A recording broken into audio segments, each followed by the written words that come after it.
Hello everyone, कैसे हैं आप लोग। तो बोर्ड एग्जाम्स एकदम सर पे हैं। एक और चैप्टर कंप्लीट कर लेते हैं, पर्यावरण के मुद्दे, वन शॉर्ट वीडियो टॉपिक्स देखते हैं, आगे बढ़ते हैं। हमें इससे बहुत ही अच्छे से समझ समझ के कंप्लीट करना है, लेकिन टाइम बहुत कम लेना है। ठीक है बच्चों, चलो ओके। तो हम पढ़ेंगे वायु प्रदूषण, जल प्रदूषण, ठोस अपशिष्ट, साथ में हम कृषि के बारे में भी पढ़ेंगे। और क्या पढ़ेंगे, रेडियो एक्टिव वेस्ट के बारे में पढ़ लेंगे। अच्छा बेटा, उसके बाद कौन सी चीजें हमें कवर करने वाले हैं, उसके बाद हम ग्रीन हाउस गैसेस, और फिर उसके बाद ओजोन लेयर्स, उसके बाद हम लोग वन उन्मूलन और इन सब छोटे छोटे टॉपिक्स को कवर करने वाले हैं। ठीक है, तो हमारा कॉन्सेप्ट वही रहेगा, पहले पढ़ना है, समझना है, याद करना है, फिर ही कुछ लिखना है। और सारा कंटेंट एनसीईआरटी का है। तो अगर कहीं आपको ये लगे कि हाँ कोई डेफिनेशन है जो आपको फिर से समझनी है, आप प्लीज़ एनसीईआरटी वापस से रेफर करिए। लेकिन मेरी क्लास में मेरा ये ऑब्जेक्टिव होगा कि आपको क्लास में हर एक चीज़ याद हो जाए, कि एग्जाम में अगर इससे कोई भी टॉपिक का, इस टॉपिक से रिलेटेड कोई भी क्वेश्चन आए तो आप उसे अटेम्प्ट कर सके। ठीक है, थैंक यू, बाय बाय। चलो अब शुरू करते हैं। पहली बात ये हम लोगों को डिस्कस करनी कि प्रदूषण होता क्या है। ठीक है बेटा, तो प्रदूषण जो है वो कोई भी ऐसा परिवर्तन है पर्यावरण में जो कि पर्यावरण को नुकसान पहुंचा रहा है। ठीक है, तो पर्यावरण से हम क्या समझ रहे हैं, पर्यावरण से यहाँ पे मतलब है उसके भौतिक घटकों को। भौतिक घटक में क्या आ गया, जल हो गया, वायु हो गया, मृदा हो गया, भूमि हो गई। इन सब को जो भी ऐसे परिवर्तन इनमें हो जो कि इन्हें नुकसान कर रहे हो, और इसकी वजह से पर्यावरण का जो क्वालिटी हो वो कम हो रही हो, तो इसे हम क्या बोलेंगे, पॉल्यूशन बोलेंगे। राइट, तो अब इसकी डेफिनेशन को समझते हैं। जैसा कि आपकी एनसीईआरटी में लिखा है कि प्रदूषण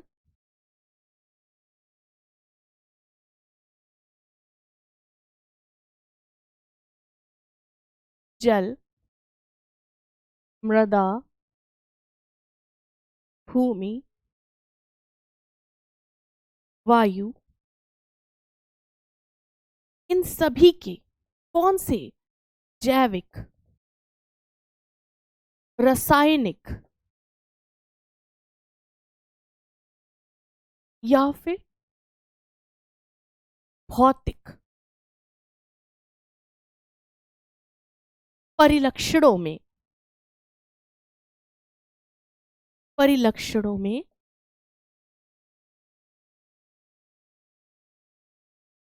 अवांछनीय अवांछनीय नीय परिवर्तन को कहते हैं। ठीक है,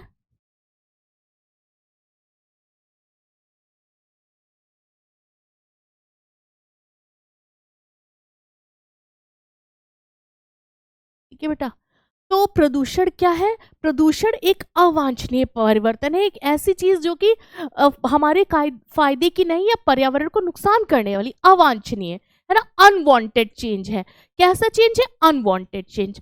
किसमें, जो भी पर्यावरण के घटक हैं, जैसे कि इसकी जल हो गया, मृदा हो गया, भूमि हो गई, वायु हो गया।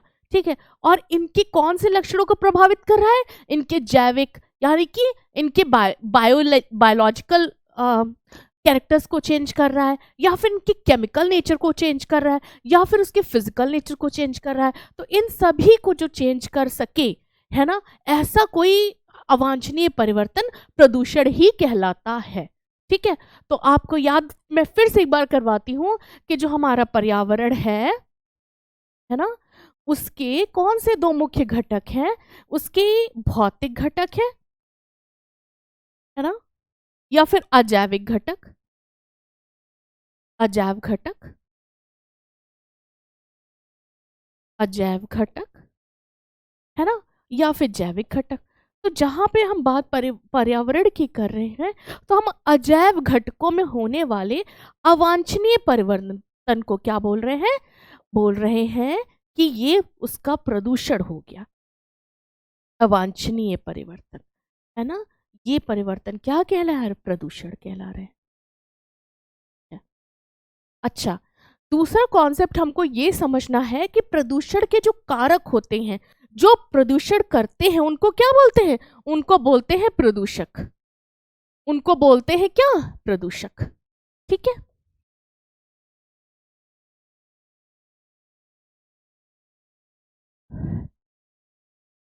प्रदूषण के जो कारक होते हैं हम उन्हें क्या बोलते हैं बेटा? हम उनको बोलते हैं प्रदूषक। इतना कॉन्सेप्ट क्लियर है? ठीक है। तो अच्छा, जो हमारा देश है या ये कह लीजिए कि पूरा विश्व है, अपने अपने पर्यावरण को सेव करने के लिए अलग अलग तरीके के अधिनियम लेके आ रहे हैं विश्व के सभी देश। तो भारत सरकार ने जो अधिनियम पास किया है वो है पर्यावरण संरक्षण अधिनियम 1986 में, है ना। 1986 में भारत सरकार ने पास किया है इन्वायरमेंट प्रोटेक्शन लॉ या फिर पर्यावरण संरक्षण अधिनियम। ठीक है। अच्छा, तो इसका काम क्या होगा? बिल्कुल पर्यावरण की संरक्षा होगा और प्रदूषण को रोकथाम होगी, है ना बेटा। ठीक है। तो इसके दो कौन से मुख्य काम होंगे? प्रदूषण को रोकना,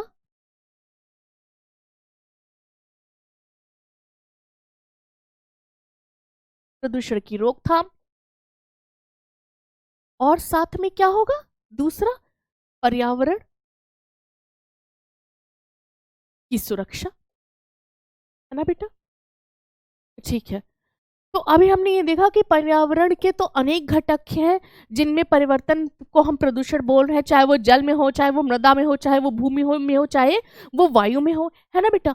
तो क्या ये जो इन्वायरमेंट प्रोटेक्शन लॉ है क्या ये सबके लिए वर्क कर रहा है? बिल्कुल बेटा, ये जो एक्ट है, इन्वायरमेंट प्रोटेक्शन एक्ट है एक्चुअली ये 1986 का, ये सबके लिए वर्क कर रहा है। ठीक है। लेकिन इसके पहले ऐसा हुआ था कि भारत सरकार ने हर एक घटक के लिए अलग अलग भी लॉज बनाए हुए हैं। तो सबसे पहले आया था वाटर पॉल्यूशन से रोकने का नियम, फिर आया एयर पॉल्यूशन, उसमें बाद में ऐड हुआ नॉइज पॉल्यूशन, और अंत में उन्होंने कहा कि भाई सारी चीजों को एक साथ ही ज्वाइन करके कर लेते हैं, क्या?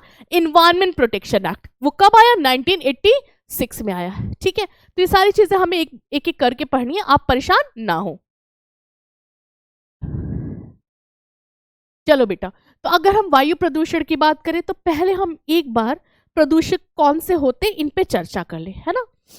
तो हमने बोला कि कौन कौन से मुख्य प्रदूषण हमें पढ़ने हैं और उनके कौन कौन से मुख्य प्रदूषक हैं, हमें पहले ये समझना होगा। ठीक है। वायु, है ना, जल, मृदा। पहले हम एक बार सबके प्रदूषण के कारण क्या है या उनके मुख्य प्रदूषक क्या है इन्हें समझ लेते हैं, तो उनकी रोकथाम समझना हमें आसान हो जाएगा, है ना बेटा। चलो,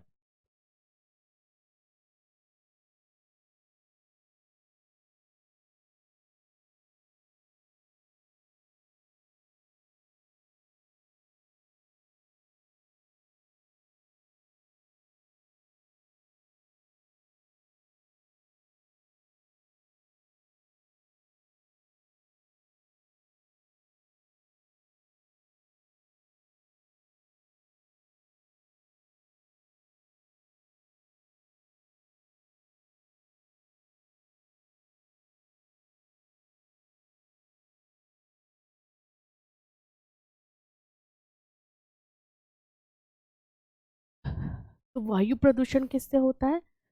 ये होता है ईंधन से। ईंधन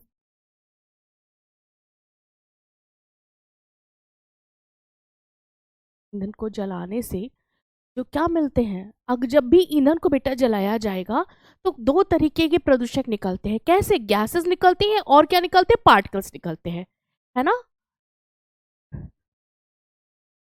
कण गिरेंगे और साथ में क्या मिलेंगी? गैस मिलेगी।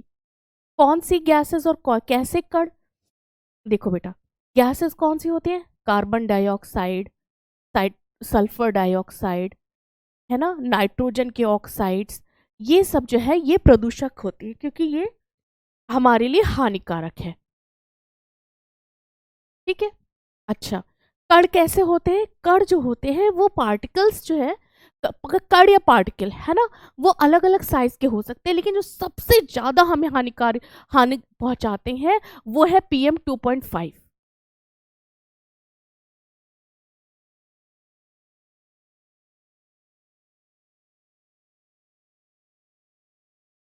ठीक है। अच्छा, अब जल की बात करें तो जल को कैसे, जल का प्रदूषण कैसे होता है? जल का प्रदूषण होता है उसके अंदर वाहित मल के प्रवाह से, है ना। अच्छा, साथ में क्या होता है, जैसे उसके अंदर उर्वरक, खेतों से उर्वरक बहकर पानी में आके उसको वो प्रदूषक का कार्य करती है ना। अच्छा, मृदा की बात, मृदा का जो भी प्रदूषण है वो बहुत बार जो है रासायनिक उर्वरक के कारण होता है, रासायनिक उर्वरक के कारण होता है ना। ठीक है। भूमि का प्रदूषण, बेटा भूमि का प्रदूषण होता है जब इसके अंदर जैसे प्लास्टिक के वेस्ट या कोई भी वेस्ट चीजें इसके अंदर डाल दी जाए जो कि बायो नॉन डिग्रेडेबल हो, है ना। ठीक है, प्लास्टिक इत्यादि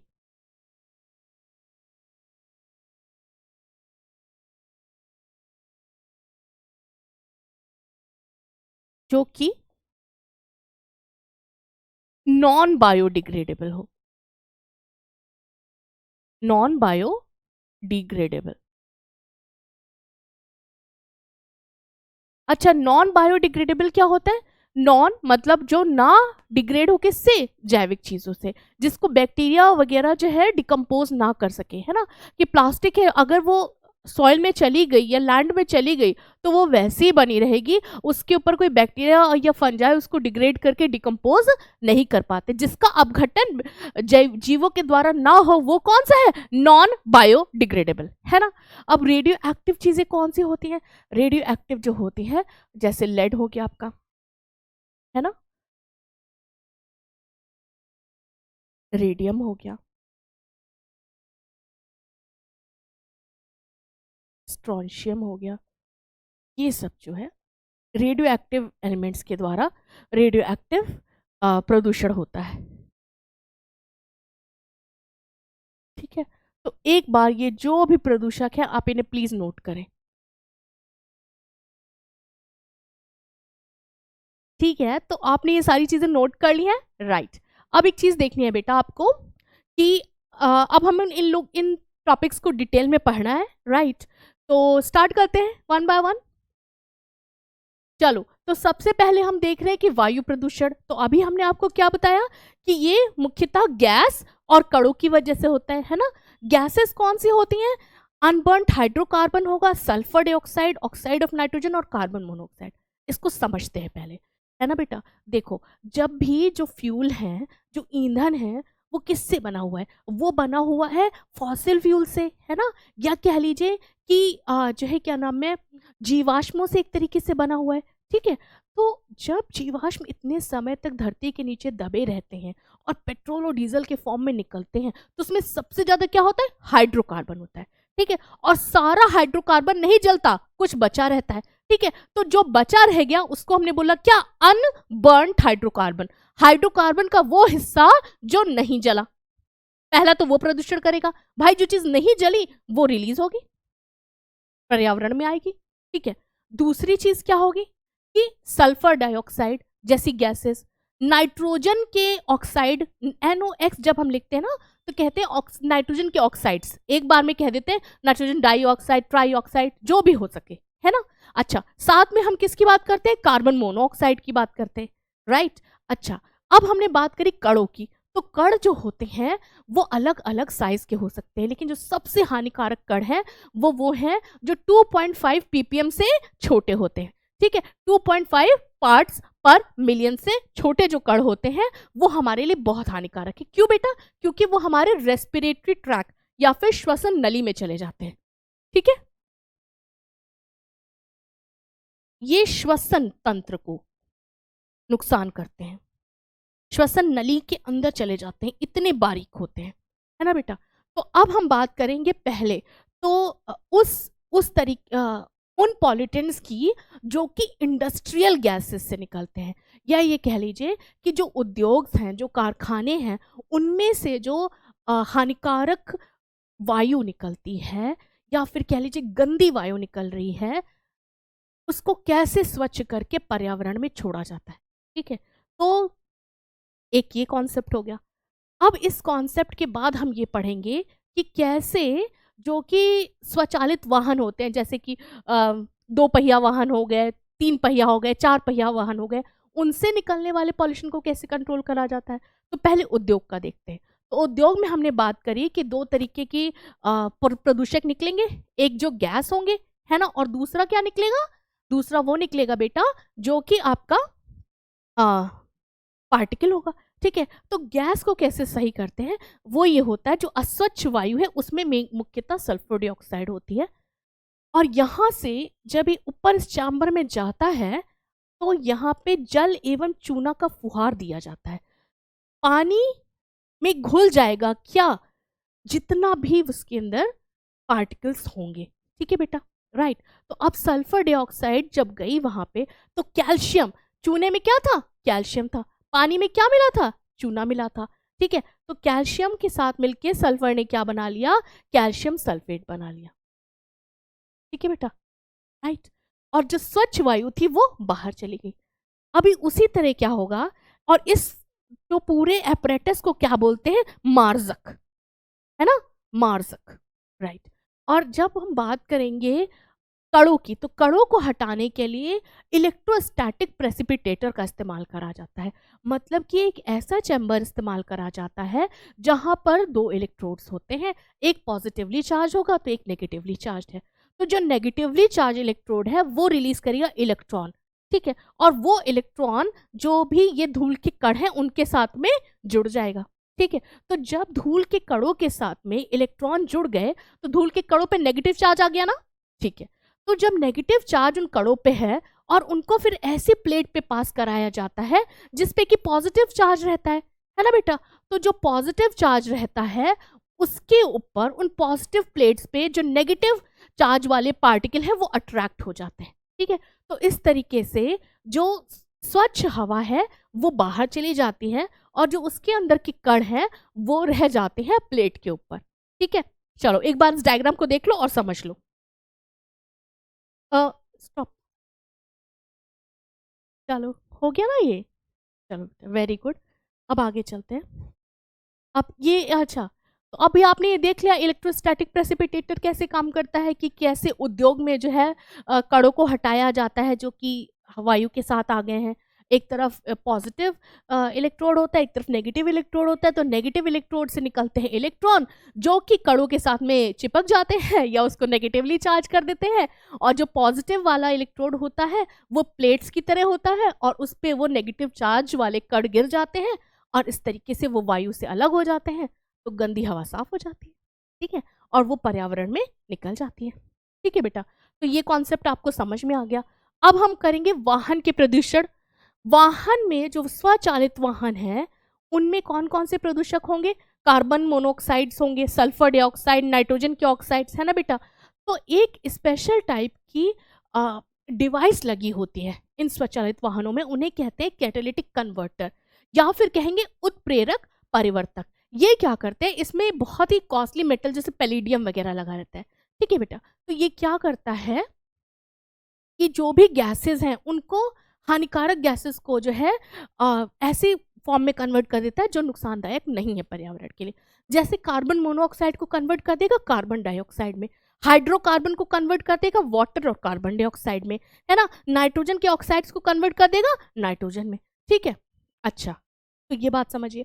दूसरी बात यह है कि गवर्नमेंट ने ऐसे नॉर्म्स इशू करे हैं कि भाई जो ईंधन आप इस्तेमाल कर रहे हो उसमें भी 2 चीज़ें देखनी हो। पहली बात, उसमें सल्फर कम हो। दूसरी बात है कि उसमें जो है लेड ना हो, लेड रहित आपके पास में फ्यूल होना चाहिए, या फिर पेट्रोल या डीजल जो भी आप इस्तेमाल कर रहे हैं उसमें लेड ना हो, पहली बात। दूसरी चीज क्या है कि सल्फर कम हो। लेड क्या करता है, वो कैटालिटिक कन्वर्टर को खराब कर देता है। ठीक है बेटा, चलो आप इसे नोट करें।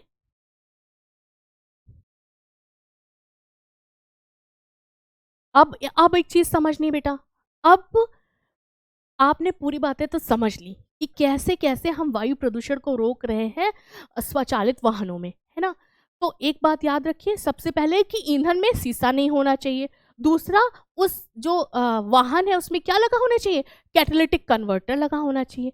तीसरी बात यह है कि उसमें जो भी फ्यूल यूज हो रहा है, जो भी ईंधन इस्तेमाल हो रहा है, उसमें सल्फर की मात्रा कम होनी चाहिए। इसी का एक एग्जाम्पल है जैसे यूरो 3 नॉर्म जो है ना, आपने देखो गाड़ियों के पीछे लेकर रहता है यूरो 3 यूरोफॉर्म। तो इसका मतलब क्या है? इसका मतलब यह है कि वो कितना गंधक जो है वो उसमें फ्यूल में यूज हो सकता है। ठीक है, तो जो गाड़ी यूरो 3 नॉर्म फॉलो करेगी, उसमें इस्तेमाल वाला जो होने वाला जो फ्यूल है, अगर वो डीजल है तो 350 ppm से ज्यादा उसमें सल्फर नहीं हो सकता। अगर वो पेट्रोल है तो 150 ppm से ज्यादा सल्फर का फ्यूल नहीं वो गाड़ी यूज करेगी। तो ये है यूरो 3 नॉर्म। ठीक है, ओके। अच्छा, एक कॉन्सेप्ट और आपको समझना है कि दिल्ली में बहुत ज़्यादा पॉल्यूशन है, ये आपको पता है।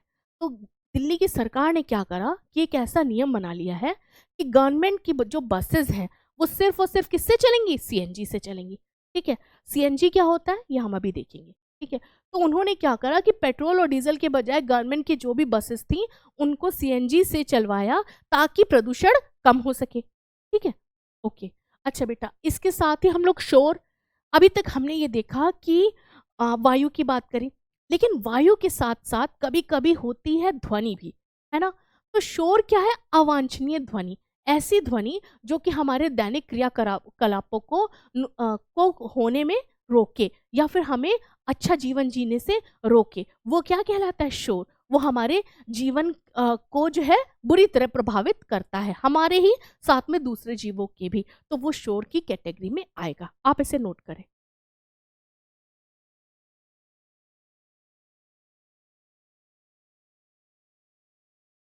को रोकने के लिए, जो कि 1981 में पास हुआ था। लेकिन बेटा एक चीज आपको ध्यान देनी है कि बाद में गवर्नमेंट को ये रियलाइज हुआ कि वायु के साथ ही तो ध्वनि आती है, तो ध्वनि प्रदूषण को भी उसी में ऐड कर दिया गया। कब? 1987 में। ठीक है, अच्छा। और पर्यावरण का संरक्षण का नियम कब आया? 1986 में। तो ये कुछ नियम है जिनके आपको नाम याद रखने हैं और ईयर याद रखने हैं। ठीक है, नोट करो।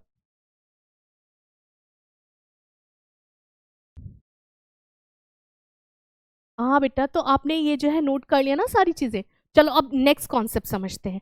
बेटा एक चीज ना मैं आपको बता दूं जरा सा कि आ, वायु प्रदूषण से कौन कौन से डिजीजेस होने, वायु प्रदूषण में क्या परेशानी आ सकती है प्लांट्स को या फिर एनिमल्स, है ना। फादर में क्या होगा? प्लांट की ग्रोथ नहीं होती, वृद्धि,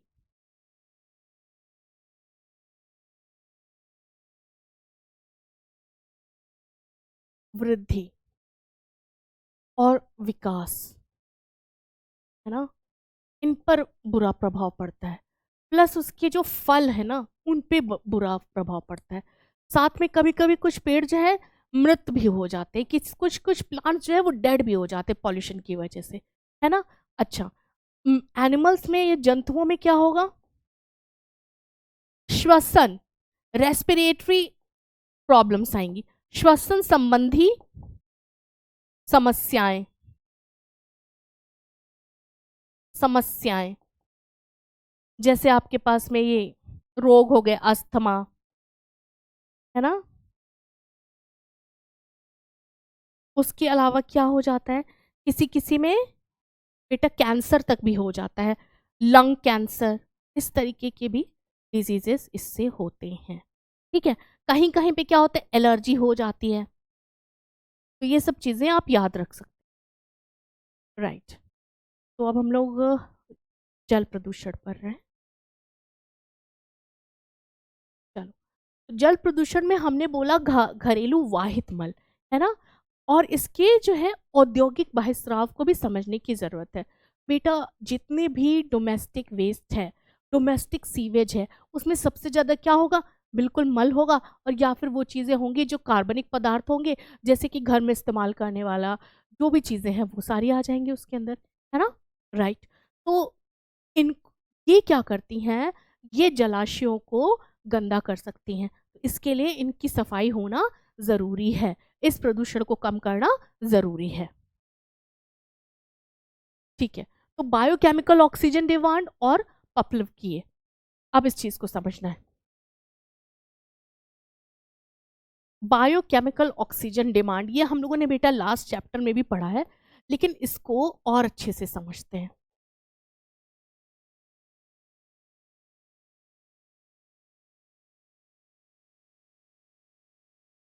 बायोकेमिकल ऑक्सीजन डिमांड ये बताता है कि पानी कितना गंदा है। जो जल बहुत ज़्यादा गंदा होगा उसका जो है बीओडी या फिर बायोकेमिकल ऑक्सीजन डिमांड उतनी ही ज़्यादा होगी। ठीक है, तो अगर हम ये माने कि 1 लीटर जल में जिसमें कि कार्बनिक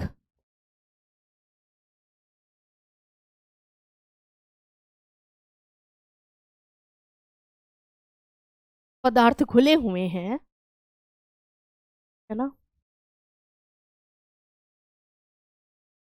इसका ऑक्सीडेशन करने के लिए जितनी ऑक्सीजन की जरूरत होगी, ऑक्सीडेशन यहां समझ लो पाचन, आप समझ लो बेटा, की जरूरत होगी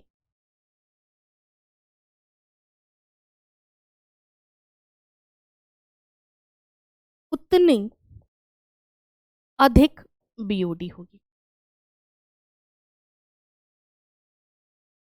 बीओडी या बायोकेमिकल ऑक्सीजन।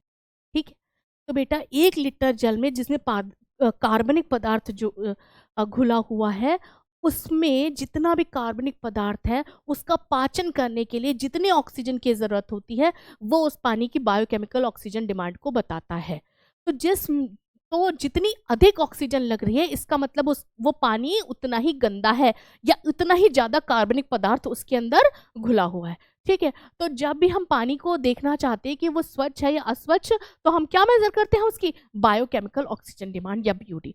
ठीक है, तो बीओडी अगर किसी जल की हाई है तो इसका मतलब है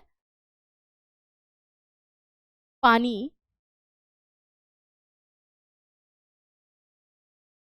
गंदा है या फिर अस्वच्छ वो जल है ना, ये पीने योग्य नहीं है।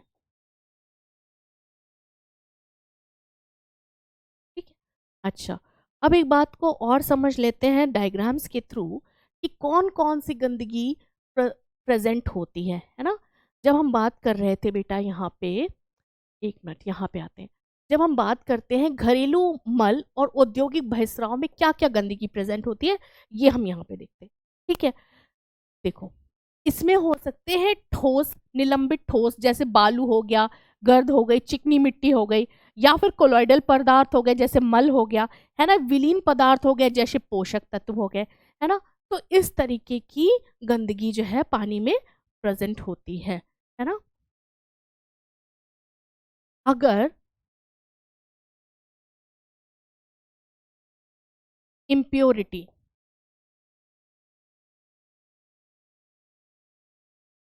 पॉइंट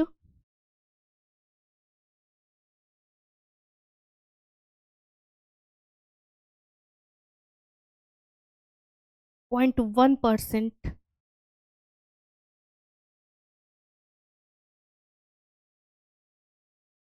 से अधिक है तो जल पीने योग्य नहीं माना जाता, पीने योग्य नहीं माना जाता।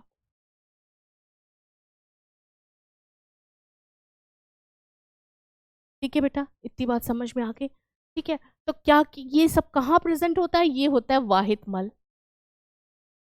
या ये कह लो कि जो घरों से निकलने वाला, घर प्लस उद्योग से निकलने वाला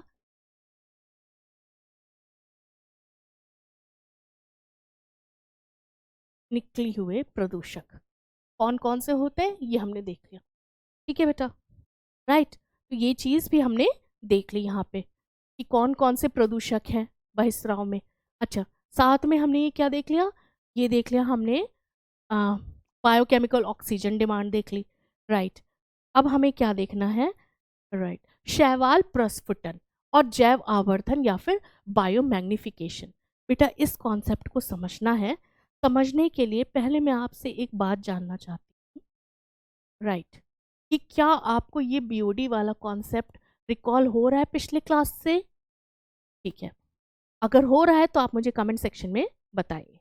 राइट, ठीक है बेटा, क्योंकि हम लोगों ने बहुत डिटेल में ये लास्ट क्लास में पढ़ा है। तो अब इसको और अच्छे से इस डायग्राम से समझते हैं। तो कह रहे हैं कि जब पानी में वाहित मल विसर्जित किया जाता है ना, तब जो पानी में डिसॉल्व ऑक्सीजन है वो पहले ज़्यादा थी, राइट। ऑक्सीजन पानी में पहले इतनी थी, और जब उसके अंदर मल डाला गया तो उस मल में जो ऑर्गेनिक मैटर था उसको खाने के लिए या फिर उसका पाचन करने के लिए जो वहां पे मौजूद बैक्टीरिया थे उन्होंने ऑक्सीजन का इस्तेमाल किया, तो इसलिए ऑक्सीजन धीरे धीरे क्या हुई, कम हो गई। ठीक है, जैसे ही मल आता है इसके अंदर जल में तो ऑक्सीजन एकदम से कम हो जाती है, क्योंकि वो ऑक्सीजन उस समय कौन इस्तेमाल कर रहे हैं, बैक्टीरिया ही इस्तेमाल कर रहे हैं, सूक्ष्म जीवी इस्तेमाल कर रहे हैं। किस लिए, ऑर्गेनिक पदार्थ को खा के खत्म करने के लिए, पाचन करने के लिए। ठीक है, और जब अच्छा, और इस समय आप ये भी देख पा रहे हो कि पानी की जो बीओडी है ना, बीओडी बहुत हाई है। बीओडी बहुत हाई है इसका मतलब ये है कि ऑक्सीजन की डिमांड बहुत ज़्यादा है। डिमांड बहुत ज़्यादा है इसका मतलब कि पानी की गंदगी बहुत ज़्यादा है। अभी हम ये चीज़ समझ चुके हैं। ठीक है, तो देखो जब बीओडी बहुत कम है ना, जैसे ही मल आया तो क्योंकि उसमें पूरा बहुत ज़्यादा गंदगी है तो इसलिए बीओडी बहुत हाई है ना। लेकिन जब उसको खत्म खा के खत्म कर दिया जाता धीरे धीरे उसकी पानी की बीओडी कम हो जाती है, तो ये जल क्या हो जाता है, स्वच्छ हो गया, है ना बेटा। ठीक है, और जो इसमें डिसॉल्व ऑक्सीजन है, ऑक्सीजन जब खूब सारे माइक्रोब्स यूज कर रहे थे तो ऑक्सीजन पानी की कम हो गई, लेकिन उसके बाद धीरे धीरे जब गंदगी खत्म हो गई तो पानी की ऑक्सीजन रिस्टोर हो गई, है ना। तो ये है ऑक्सीजन, है ना, डिसॉल्व ऑक्सीजन। तो ये बात आपको समझनी है कि अगर जल में प्रदूषण अधिक है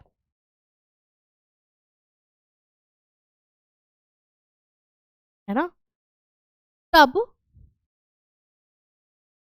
जब जल में प्रदूषण अधिक है तब दो चीजें होंगी, एक डीओ, डिसॉल्व ऑक्सीजन, इसको डीओ से लिखते हैं बेटा, घुली हुई ऑक्सीजन, ये सबसे कम होगी। वहीं पे जो बीओडी है, बायोकेमिकल ऑक्सीजन डिमांड, वो सबसे अधिक होगी।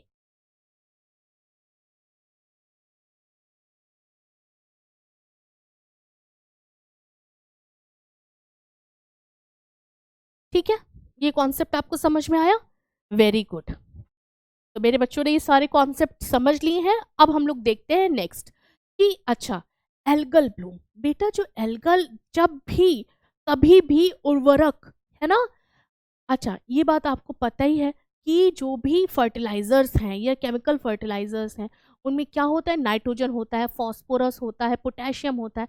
और जब ऐसा पानी जिसके अंदर इस तरीके के रसायन घुले हुए हैं अगर किसी तालाब में आ जाता है तो क्या वो अपने साथ ये सारे रसायन लेके आएगा, बिल्कुल लेके आएगा। और जब वो रसायन तालाब में आएगा तो उसके बाद बहुत तेजी से वहां पे शैवाल या फिर एल्गी ग्रो करना शुरू कर देगी, है ना। तो जल जिसमें रसायन घुले हुए हैं, कौन से, नाइट्रोजन हो गया, फॉस्फोरस हो गया, पोटेशियम हो गया, तो जब ऐसा जल किसी तालाब में आता है तो वहां पे शैवाल या एल्गी बहुत तेजी से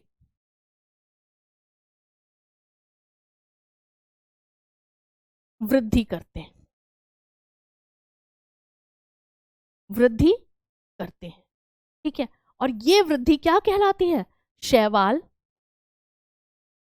प्रस्फुटन। ठीक है। और इससे क्या होगा कि जलाशय पूरी तरह आच्छादित हो जाता है। जलाशय आच्छादित हो जाएगा किससे? शैवाल से। और जलाशय में जो डिजॉल्व ऑक्सीजन है, घुली हुई जो ऑक्सीजन है, वो कम हो जाएगी और इसकी वजह से जो बाकी जीव जंतु हैं, जलीय जीव मर जाएंगे। समझ में आ गया बेटा? ठीक है। तो जल जिसमें कि रसायन मिले हुए हैं, नाइट्रोजन, फास्फोरस और पोटेशियम, और ये सब आए कहाँ से हैं? उर्वरक से आए हैं, है ना। मतलब कि केमिकल फर्ट अगर खेतों से पानी बहता हुआ तालाब को जा रहा है और खेतों में पड़ी है पहले से फर्टिलाइजर, तो उसमें की कुछ फर्टिलाइजर घुल के पानी के साथ तालाब में चली गई। अब जब वो तालाब में गई, तब उसने बहुत तेजी से क्या करी? एल्गी की ग्रोथ करवा ली। तो एल्गी, खूब सारी एल्गी हो गई। खूब सारी एल्गी जो है वो तालाब की सतह पर फैल जाती है।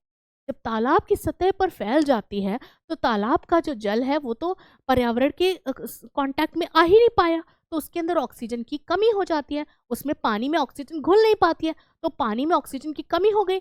पानी में ऑक्सीजन की कमी हो गई, तो जो पानी के अंदर जीव रह रहे हैं, जैसे मछलियां हो गई, है ना, ये जो है ये मरने लगते हैं। तो इसे कहते हैं एल्गल प्रस्फुटन या फिर शैवाल का प्रस्फुटन, एल्गल ग्रोथ। ठीक है, ये कॉन्सेप्ट समझा आपने। अब हम लोग बात करेंगे जैव आवर्धन या फिर बायोमैग्निफिकेशन की। ठीक, तो एक कॉन्सेप्ट ये आपने लिया। अब दूसरा, ये देखो बेटा, इसकी ये पिक्चर आपको दिखाई गई है ना। शैवाल प्रस्फुटन का चित्रमय दृश्य, इस तरीके से ये पूरी तरीके से शैवाल ऊपर आच्छादित है ना। पानी में डीओ, घुली हुई ऑक्सीजन की कमी, घुली हुई ऑक्सीजन कम हो जाएगी, है ना। घुली हुई ऑक्सीजन को हम क्या बोल रहे हैं? डीओ, या फिर डिजॉल्व ऑक्सीजन। डिजॉल्व ऑक्सीजन जो घुली हुई है पानी में, है ना, उसकी कमी हो जाएगी, कमी हो जाएगी, राइट। अच्छा, अब चलो, अब हम लोग ये इस चित्र से समझते हैं जैव आवर्धन या फिर बायोमैग्निफिकेशन।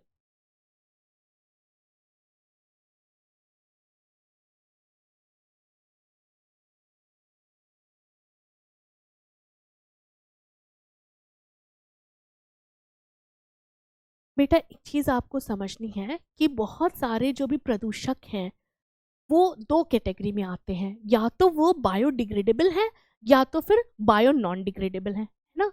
तो बायोडिग्रेडेबल वो प्रदूषक होते हैं जिनको एल्गी, फंजाई, बैक्टीरिया मिलके तोड़ देते हैं या उनका अपघटन कर देते हैं और अपघटन करके उसको वापस से सॉइल में मिला देते हैं।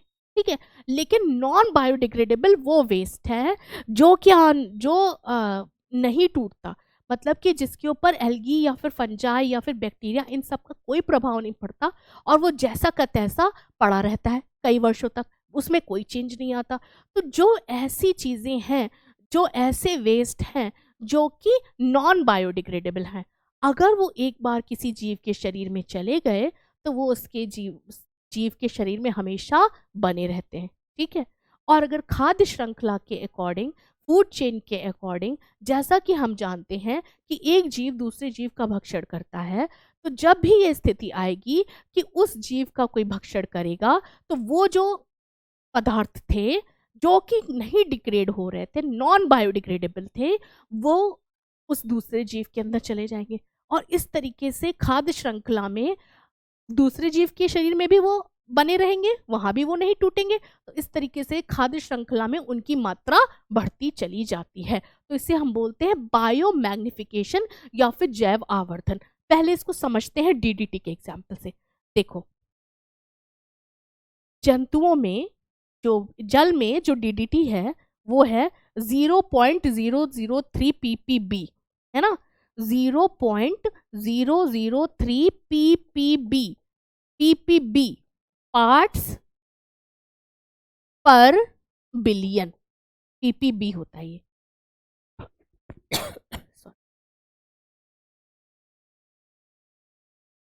राइट, ठीक है। पीपीबी, जल में जो भी डीडीटी आया, अच्छा डीडीटी आया कैसे?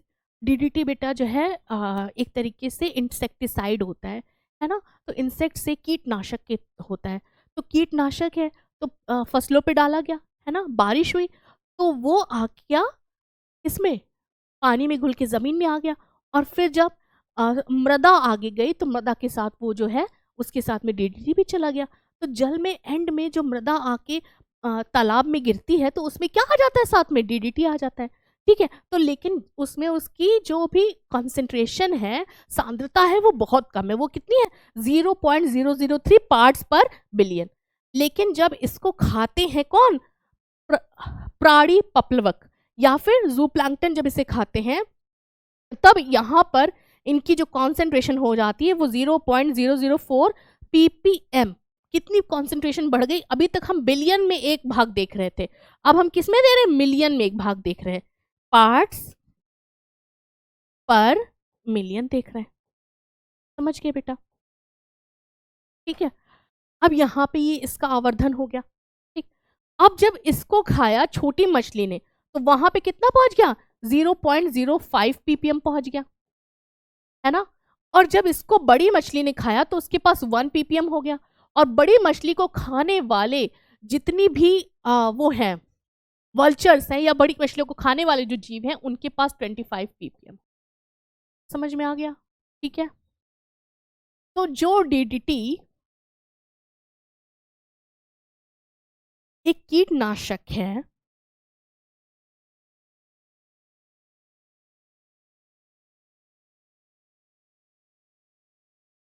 वो जल में आने के बाद कैसे आवर्धित होता है, या एक जीव से दूसरे जीव के शरीर में जाने पे कैसे बढ़ जाता है, कि बाद में जाके जल में जो कितना था 0.003 ppm ppb, और यहाँ पे कितना हो गया 25 ppm।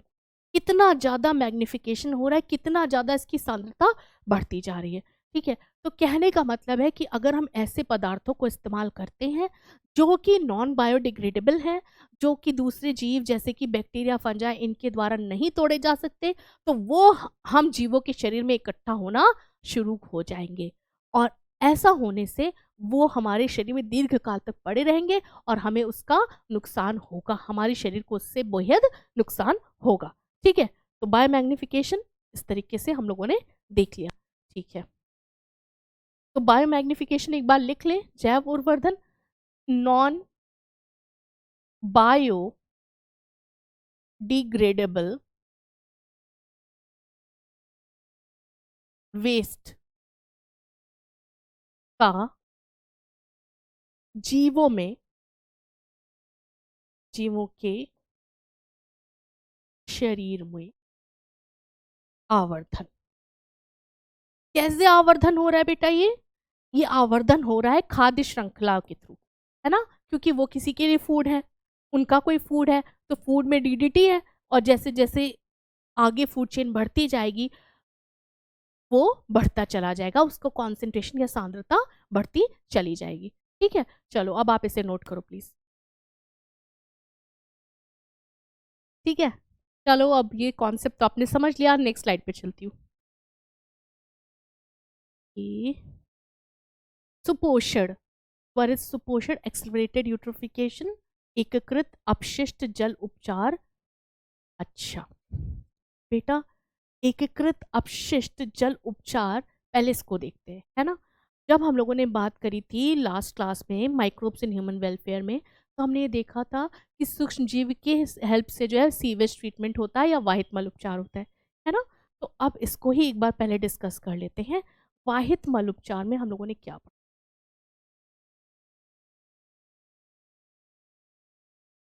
ये होता है,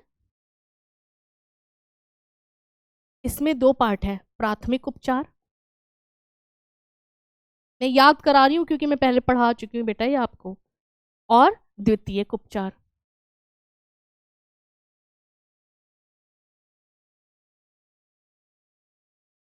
अच्छा वाहित मल क्या होता है, ये होता है सीवेज, जिसमें ज़्यादा से क्या होता है, मल होता है ना, और तरह तरह की जो भी गंदगी होती है, जो कि किसी भी अम, गंदा जल जो कि किसी भी, अच्छा इसमें साथ में सूक्ष्म जीवी भी होते हैं, है ना,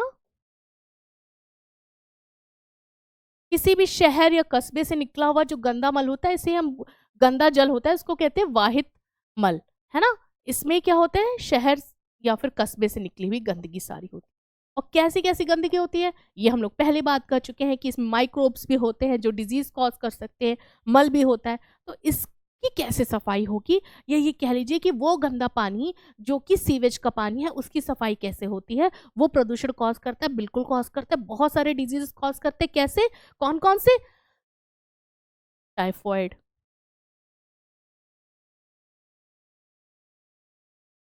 डिसेंट्री, टाइफॉइड, कितने तरीके के डिजीज वो कॉज करते हैं ना बेटा। चलो, गंदे पानी से बहुत डिजीज, तो उसकी सफाई करना जरूरी है। तो उसकी सफाई दो चरणों में होती है, प्राथमिक उपचार और द्वितीयक उपचार। प्राथमिक उपचार में क्या होता है कि उसमें जो है, जो भी कंकड़ है ना, या जो है प्लास्टिक है, इन सबको हटाया जाता है ना। और कौन सा मेथड यूज होता है, सेडिमेंटेशन और फिल्ट्रेशन। सेडिमेंटेशन और फिल्ट्रेशन से इसका इस्तेमाल किया जाता है सफाई, राइट। अच्छा, दूसरा द्वितीयक उपचार ये किससे करा जाता है, ये सूक्ष्म जीवियों की मदद से करा जाता है। सूक्ष्म जीवी क्या करते हैं, वो क्या करते हैं, सूक्ष्म जीवी जो भी मल है या फिर जो भी कार्बनिक पदार्थ हैं, उनको पाचन कर लेता है।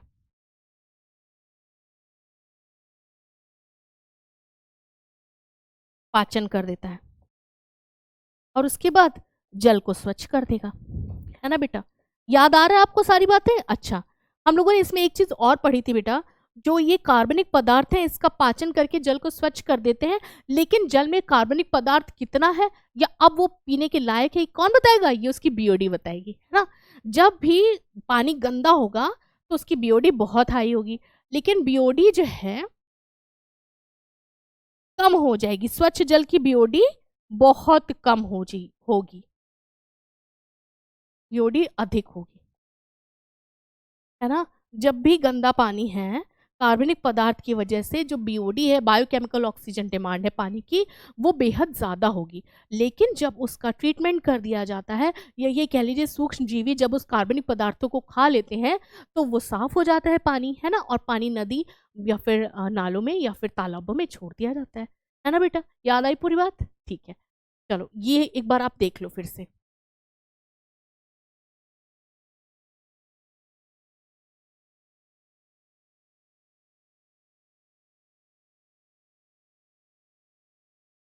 अच्छा, अब हम लोग बात करते हैं सुपोषण या फिर त्वरित सुपोषण की, एक्सेलरेटेड यूट्रिफिकेशन और सुपोषण की, ठीक है। अब हम बात कर रहे हैं यूट्रोफिकेशन या सुपोषण की, या फिर यूट्रोफिकेशन,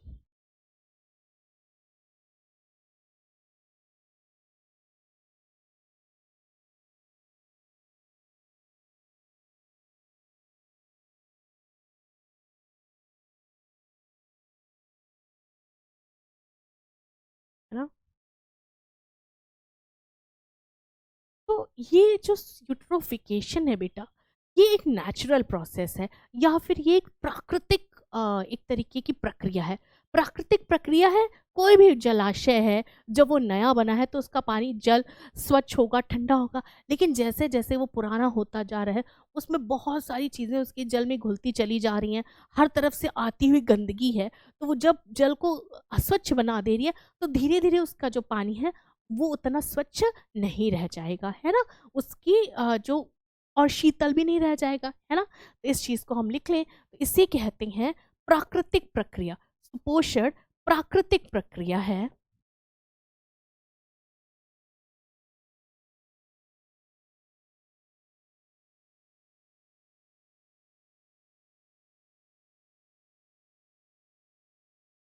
जलाशय के पुरातन होने, हाँ, पुराने होने पे, जलाशय के पुराने होने पे ये एक प्राकृतिक प्रक्रिया है या फिर एक नेचुरल प्रोसेस है, जिसे कहते क्या कहते हैं, कि जलाशय पुराना हो गया, ये कह लीजिए कि एजिंग हो गई वाटर बॉडी की, है बेटा, पुरातन हो गया। ठीक है, तो क्या होगा, तो इसका जो जल है वो, अच्छा, जब कोई भी आ, नया जलाशय होता है, हाँ, तो उसका जल शीतल होता है, जल शीतल होता है और स्वच्छ होता है। ठीक है बेटा, लेकिन जब भी वो पुरातन हो जाएगा जलाशय, तब क्या होगा, जल जो है वो उतना शीतल नहीं रहेगा, या फिर कह लीजिए कि थोड़ा गर्म हो जाएगा, तुलना में नए जलाशय की तुलना में गर्म होगा। साथ में उसमें क्या होगा, उसमें विलीन पदार्थ होंगे, बहुत सारी चीजें उसके अंदर घुली होंगी, है ना बेटा। तो ये जो विलीन पदार्थ हैं, ये क्या करेंगे, इसकी वजह से बहुत ज्यादा जो है ग्रोथ होगी, वृद्धि होगी अलग अलग तरीके के पौधों की, है ना। जो अलग अलग तरीके के पौधों की वृद्धि होगी, जो कि उसकी सरफेस को आच्छादित कर लेंगे, जो कि जलाशय को पूरी तरीके से ढक लेंगे।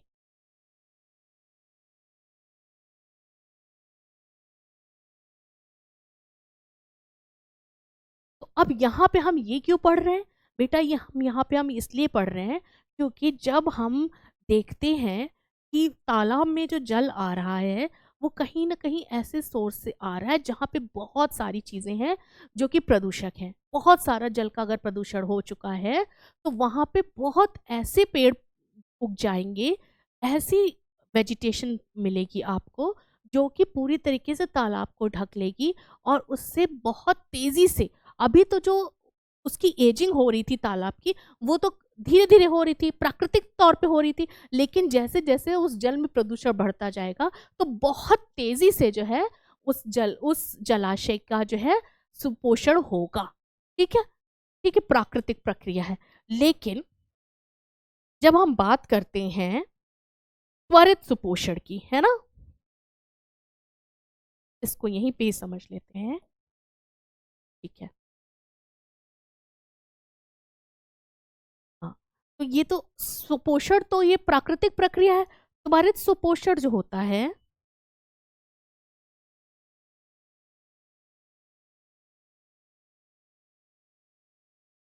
ये होता है प्रदूषित जल की वजह से, जिसमें बहुत सारे लवण होते हैं या सॉल्ट्स होते हैं, जिससे पादप वृद्धि बहुत तेजी से, प्लांट बहुत तेजी से ग्रो करते हैं ना, प्लांट्स की ग्रोथ बहुत तेजी से होती है, और जो दर है तालाब की सुपोषण की, वो बहुत बढ़ जाती है।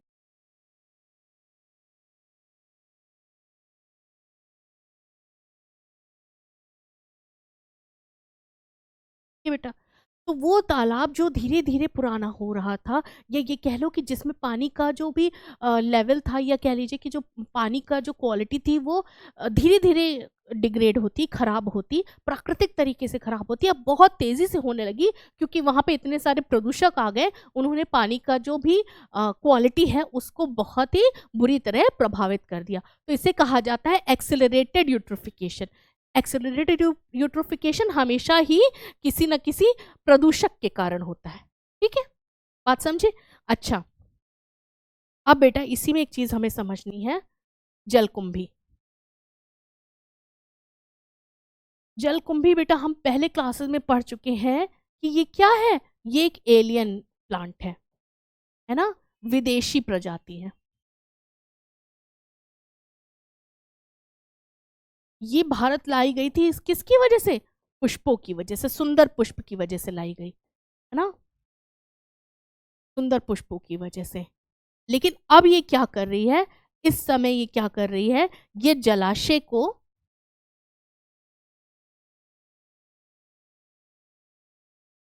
त्वरित सुपोषण कर रही है, बहुत तेजी से जलाशय के पानी को गंदा कर रही है। और जब त्वरित सुपोषण हो रहा है, पूरा तालाब की सरफेस पे पूरी तरीके से ये छा जा रही है, तो नीचे ऑक्सीजन नहीं पहुंच रही जीवों को, तो जीव मर रहे हैं, है ना। इसीलिए इसको क्या कहा जाता है, इसको कहा जाता है टेरर ऑफ बंगाल।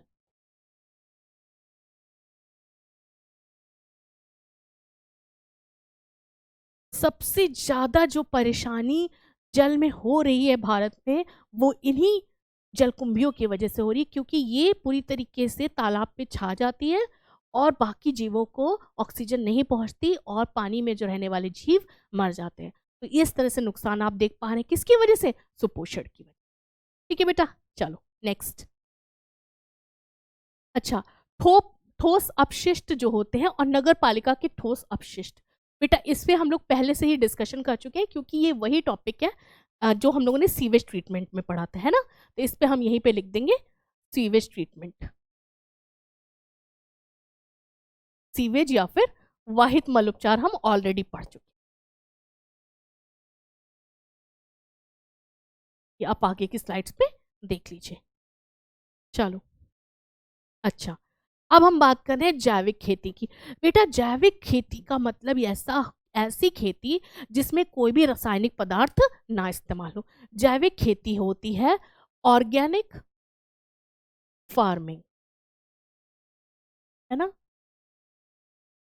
जिसमें कोई भी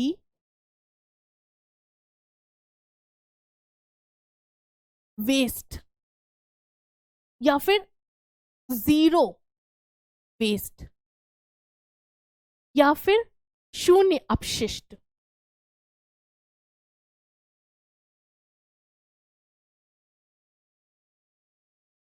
है ना। ऑर्गेनिक फार्मिंग वो ऐसी फार्मिंग जिसमें कि जीरो वेस्ट, कोई वेस्ट नहीं निकल रहा, वो फार्मिंग का तरीका, वो कृषि का तरीका क्या कहलाता है, जैविक खेती। ठीक है बेटा, अब ये कैसे होती है, ये केस स्टडी तो आपके जो है सिलेबस में दी हुई है, लेकिन हम लोग इसको दूसरे तरीके से डिस्कस कर लेते हैं। देखो बेटा, जैविक खेती वो होगी कि जहां जो कोई एक जगह से वेस्ट निकले उसको हम दूसरी जगह इस्तेमाल कर लें, है ना। अच्छा, दूसरी चीज क्या उसमें होगी कि कोई भी चीज जो है केमिकल ना यूज हो। अगर हम फर्टिलाइजर यूज कर रहे हैं तो कौन से जैव उर्वरक इस्तेमाल कर लें, है ना। अच्छा, अगर हमें कीटनाशक चाहिए तो कौन जैव कीटनाशक यूज कर लें, है ना। तो किस किस का इस्तेमाल होगा ऑर्गेनिक फार्मिंग में, सबसे पहली बात तो इसमें कोई भी वेस्ट या शून्य अपशिष्ट वाली खेती होगी, है ना। पहला कैरेक्टरिस्टिक इसका ये है। दूसरा ये है कि इसमें रासायनिक पदार्थ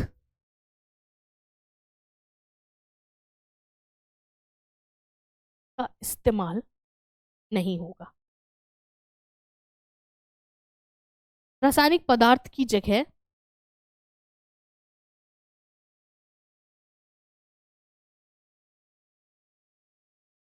जैविक पदार्थ यूज होंगे,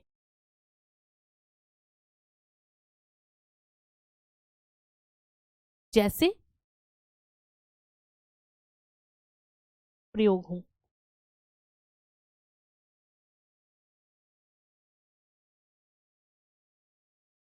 जैसे जैव उर्वरक,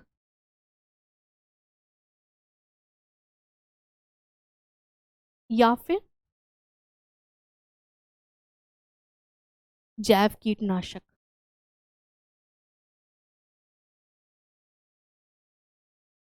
है ना। तीसरा, इससे पर्यावरण को कोई नुकसान नहीं होगा, पर्यावरण को कोई नुकसान नहीं होगा।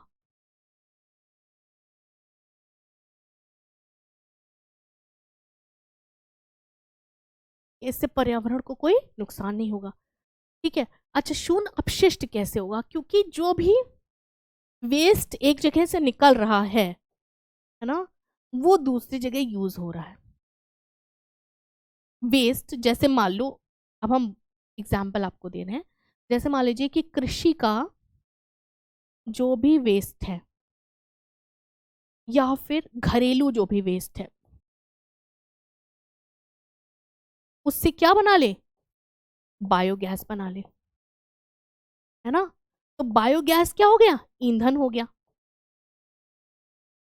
ठीक है, तो ईंधन के लिए आपको किसी भी केमिकल पे नहीं निर्भर होना पड़ा, आपको पेट्रोल डीजल इन सब की जरूरत नहीं पड़ी, इसलिए बिजली के लिए, है ना। या फिर कुकिंग गैस की तरह इसका इस्तेमाल हो गया। ठीक है, तो बायोगैस से ईंधन बना लिया, तो ये भी ऑर्गेनिक फार्मिंग का एक अच्छा तरीका है, राइट। अच्छा, तो कृषि और घरेलू जो वेस्ट हुए उनका इस्तेमाल हो गया। अच्छा, बायोगैस में जो स्लरी बनी, इसकी जो स्लरी है ना, वो कृषि में जैव उर्वरक की तरह इस्तेमाल हो गई।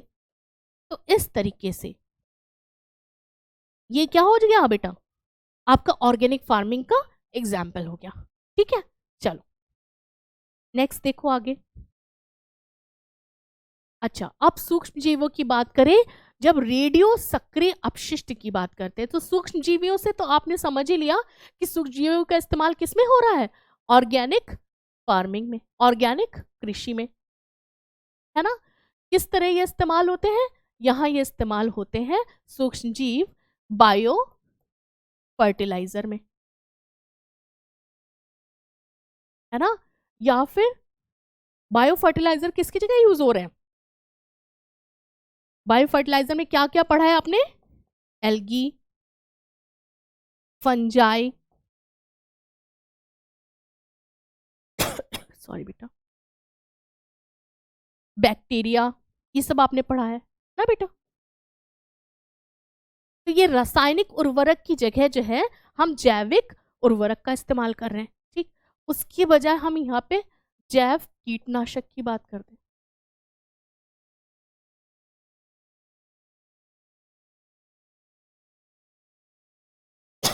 सॉरी, हमने इसमें कौन सा एग्जाम्पल पढ़ा था, याद करिए, बीटी या बैसिलस थ्रिंजेंसिस का एग्जाम्पल पढ़ा था। ये क्या करती, किसको कंट्रोल करती है, बटरफ्लाई कैटरपिलर को, बटरफ्लाई कैटरपिलर को कंट्रोल करती। ये सारी चीजें हम लोग पहले क्लासेस में पढ़ चुके हैं, मैं सिर्फ यहाँ पे आपको रिवाइज करा रही हूँ। बैसिलस थ्यूरिन जेनेसिस, ठीक है, चलो बात समझ में आई। अब हम रेडियो एक्टिव वेस्ट के बारे में पढ़ेंगे।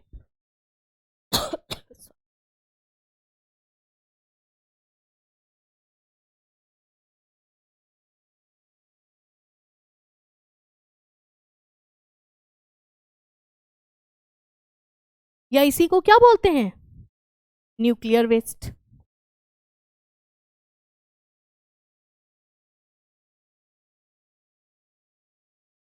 ये कब हमें मिलता है, जब हम न्यूक्लिक एनर्जी बनाते हैं, न्यूक्लियर ऊर्जा का जब उत्पादन होगा तब हम यहाँ पे देखते हैं कि जो वेस्ट हुए वो कौन से वेस्ट हुए, वो न्यूक्लियर वेस्ट हुए, है ना। अब पहले ये सोचा जाता था कि जो भी ये न्यूक्लियर एनर्जी है ये बिल्कुल भी पॉल्यूशन फ्री है, पहले ऐसा सोचा जाता था। लेकिन कुछ ऐसे इंसिडेंट्स हुए जिससे कि ये पता चला कि इस वेस्ट को भी प्रॉपरली डिस्पोज करना ज़रूरी है।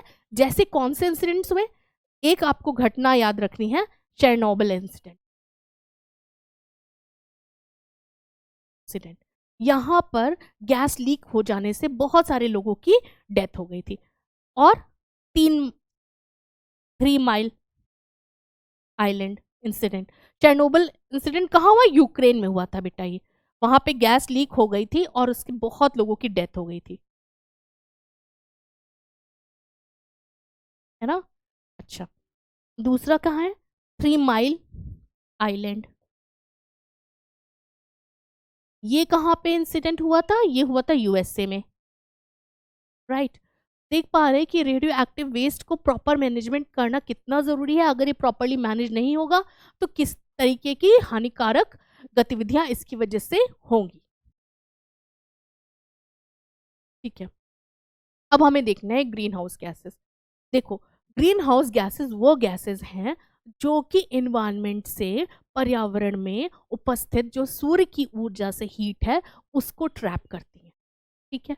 और ये बेहद ज़रूरी है ताकि धरती का तापमान जो है वो जीवन को संचार के लिए रहे, सही रहे, ठीक है बेटा, ठीक है। तो ग्रीन हाउस गैसेस सूर्य की आने वाली सोलर रेडिएशन को कैच करती हैं और पृथ्वी का तापमान बढ़ाती हैं, राइट। तो नॉर्मल कंडीशन में ग्रीन हाउस गैसेस हमारे लिए बेहद उपयोगी हैं पृथ्वी का तापमान बढ़ाने के लिए, और जब तापमान सही होगा तभी पृथ्वी जो है पे जीवन पनपेगा। अगर ग्रीन हाउस गैसेस नहीं होंगी तो पृथ्वी का जो तापमान होगा वो बहुत कम होगा, वो लगभग -18 डिग्री सेल्सियस होगा। समझ में आया? तो ग्रीन हाउस गैसेस जो सन की एनर्जी है उसको ग्रीन हाउस गैसेस ट्रैप करती हैं और पृथ्वी का ताप बढ़ाती हैं जिससे जीवन का संचार होता है ना बेटा? ठीक है। लेकिन जब कोई भी चीज अत्यधिक मात्रा में हो जाती है तब वो प्रदूषक का कार्य भी करने लगती है, ठीक। तो यही हो रहा है कि इस समय जो ग्रीन हाउस गैसेस हैं जिसमें मुख्यतः कार्बन डाइऑक्साइड होती है, उसके बाद मीथेन होती है, क्लोरोफ्लोरोकार्बन होता है, नाइट्रोजन ऑक्साइड्स भी होती हैं, तो ये अब अत्याधिक, है ना, अत्याधिक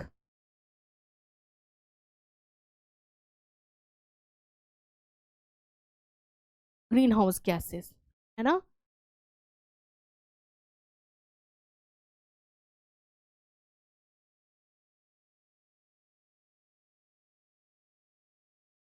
बहुत अधिक फ्यूल जल रहा है, बहुत सारी इंडस्ट्रीज चल रही हैं, बहुत सारे ऑटोमोबाइल्स यूज हो रहे हैं, स्वचालित वाहन बहुत ज़्यादा यूज हो रहे हैं, तो इस वजह से कार्बन डाइऑक्साइड बहुत ज़्यादा रिलीज हो रही है, ठीक है। तो ईंधन के जलने से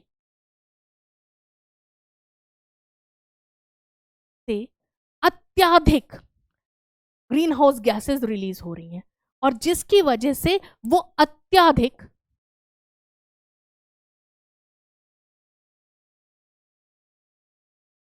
तापमान बढ़ा रही हैं पृथ्वी का। इसी को बेटा बोलते हैं ग्रीन हाउस इफेक्ट। समझ में आया? ग्रीन हाउस गैसेस का जो नॉर्मल काम है वो बेहद अच्छा है, उसके बिना जीवन पृथ्वी पर नहीं चल पाएगा। क्यों? क्योंकि वो पृथ्वी के तापमान को जीवन के संचार के लिए सही करती हैं, ठीक है, उपयोगी बनाती हैं। लेकिन जब बहुत अधिक पॉल्यूशन हो रहा है, वायु प्रदूषण हो रहा है, बहुत अधिक मात्रा में जब ये गैसेस प्रोड्यूस हो रही हैं, आ रही हैं पर्यावरण में, तो इसकी वजह से बहुत अधिक तापमान पृथ्वी का बढ़ रहा है जिसे हम ग्रीन हाउस इफेक्ट कहते हैं, ठीक है।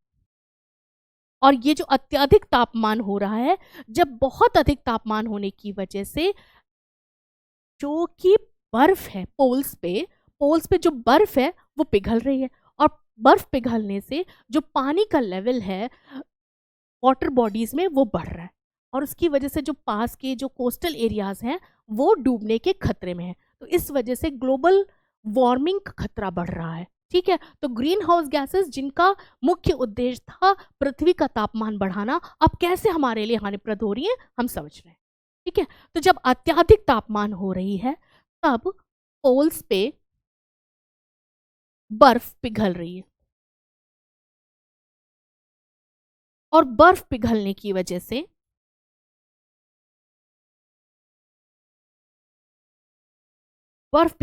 वजह से तटीय क्षेत्र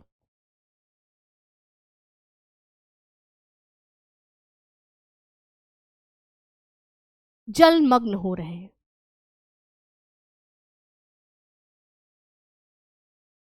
अच्छा, एक तो ये चीज हो रही है, दूसरा क्या हो रहा है, कहीं पे अतिवृष्टि कहीं पे अनावृष्टि, है ना। तो इस वजह से जलवायु परिवर्तन भी बहुत ज्यादा आपको देखने को मिल रहा है, राइट। इसके साथ ही क्या हो रहा है, जलमग्न हो रहा है, साथ में जलवायु परिवर्तन हो रहा है बेटा, क्लाइमेट चेंज हो रहा है ना। साथ में कहीं पे अतिवृष्टि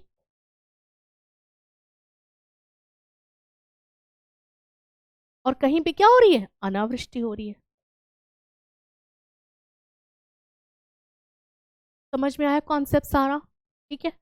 तो पहले हमें यह समझना है कि ग्रीन हाउस गैसेस क्या होती हैं। ग्रीन हाउस गैसेस मुख्यतः कार्बन डाइऑक्साइड, मीथेन, इस तरीके की गैसेस हैं जो सन की एनर्जी को एब्जॉर्ब करती हैं और उसकी वजह से पृथ्वी का तापमान को बढ़ा लेती हैं। बात समझ में आ गई?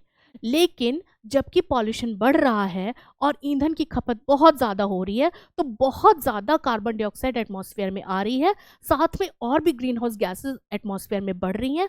उसकी वजह से पृथ्वी का तापमान बहुत तेजी से बढ़ रहा है।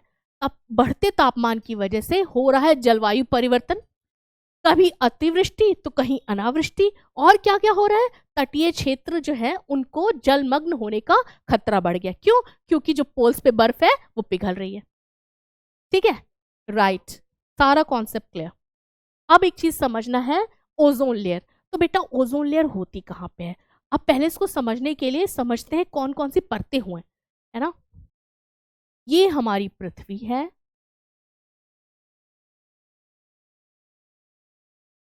ना, इसके पास जो लेयर है, पृथ्वी से जस्ट पास जो लेयर है, इसे कहते हैं ट्रोपोस्फेयर। और उसके ऊपर जो लेयर है वो है स्ट्रेटोस्फेयर।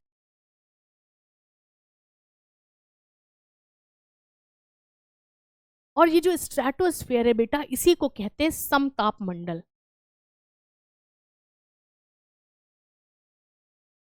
ठीक है बेटा, यहां पर ही एक स्पेशल टाइप की लेयर है जिसे हम बोल रहे हैं ozone layer, right, ozone layer. और ओजोन क्या होती है? ओजोन होती है O3, O3। ठीक है, तो ये जो ओजोन लेयर है ये क्यों इंपॉर्टेंट है बेटा? ये हम लोगों को बचाती है किससे? सूर्य की हार्मफुल, सूर्य की खतर हानिकारक किरणों से। सूर्य से आने वाली जो यूवी रेडिएशंस हैं उनसे ये हमें बचाती है। ठीक है, यूवी रेडिएशन से हमको बचा रही। ठीक है, तो यूवी रेडिएशंस बहुत खतरनाक होती हैं। यूवी रेडिएशंस की वजह से कौन कौन से डिजीजेस हो सकते हैं, पहले हम ये देख लेते हैं।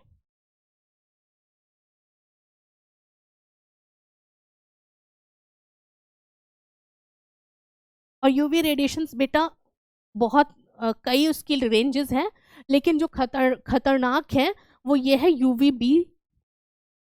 और जिससे होता है क्या, त्वचा कैंसर भी होता है बेटा, त्वचा कैंसर।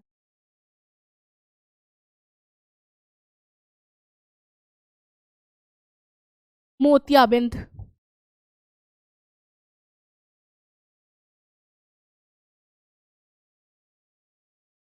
और क्या देखने को मिलता है इसकी वजह से? इसकी वजह से और क्या होता है बेटा? इसकी वजह से बहुत सारे त्वचा रोग होते हैं, साथ में हिम अंधता होती है।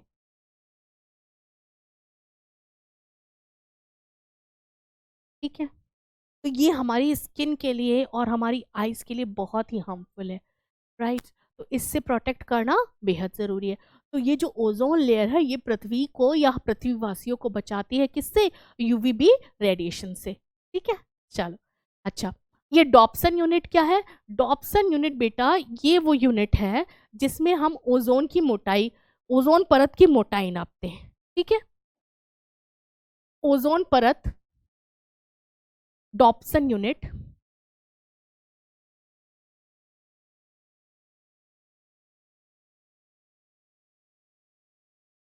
ओजोन परत की मोटाई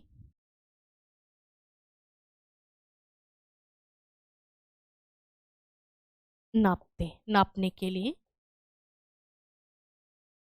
की इकाई कौन सी है? डॉप्सन यूनिट है। ठीक है बेटा, इतनी बात समझ में आई? ठीक है, राइट। तो ओजोन छिद्र क्या है बेटा? ऐसे कुछ केमिकल्स हैं जिन्हें हम कहते हैं CFC। ठीक है, CFC कुछ ऐसे रसायन हैं जिन्हें हम बोल रहे हैं क्लोरो फ्लोरो कार्बन। ये क्या करते हैं, इससे CFC ये क्या कर देते हैं, ये ओजोन लेयर को नष्ट कर रहे हैं। और ये रिलीज कहाँ से होते हैं? ये होते हैं जैसे आपकी फ्रिज वगैरह से रिलीज होते हैं, एसी से रिलीज होते हैं। ये केमिकल्स क्या कर रहे हैं, ये ओजोन लेयर को धीरे धीरे नष्ट कर रहे हैं। तो ऐसी कोई जगह, ऐसी एक जगह थी एंटार्क्टिका के पास,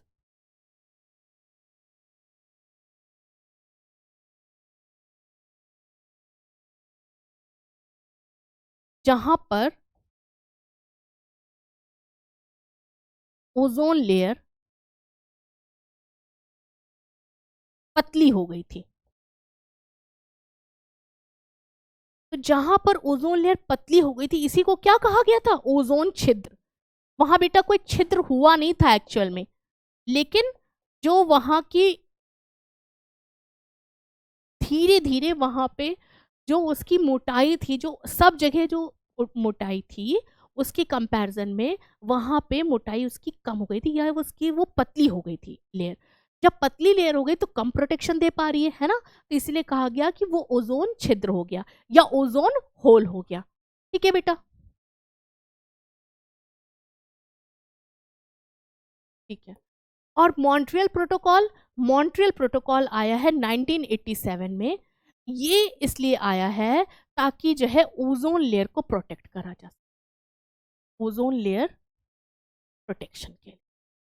ठीक है, तो जब सारे देशों ने मिलकर ये चीज देखी कि भाई ओजोन लेयर तो हमारे लिए इतनी यूजफुल है कि वो हमें यूवी रेडिएशन से बचा रही है, लेकिन ये जो क्लोरोफ्लोरोकार्बन है ये इसे नष्ट करे दे रहे हैं, तो उन्होंने आपस में मिलकर एक प्रोटोकॉल पास किया जिसका नाम है मॉन्ट्रियल प्रोटोकॉल, जो कि 1987 में पास हुआ।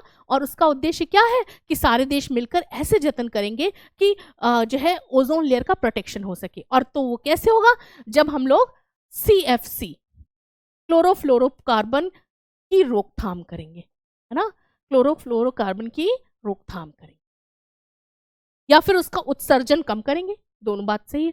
ठीक है, ये देखो बेटा, ये डायग्राम में आपको ये दिखाया गया है। ठीक है बेटा, ओके। यहाँ पे मॉन्ट्रियल प्रोटोकॉल, मॉन्ट्रियल प्रोटोकॉल फिर से समझते हैं।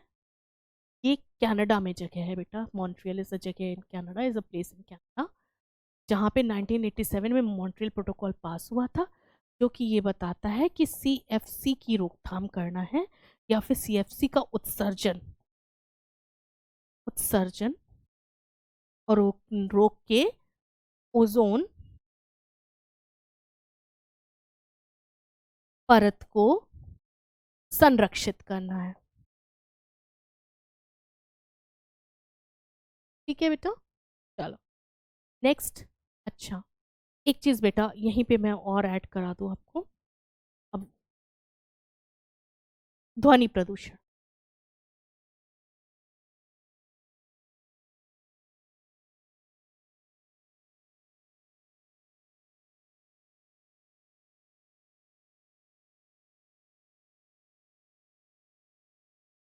कोई भी अवांछनीय ध्वनि जिससे सामान्य जनजीवन प्रभावित हो,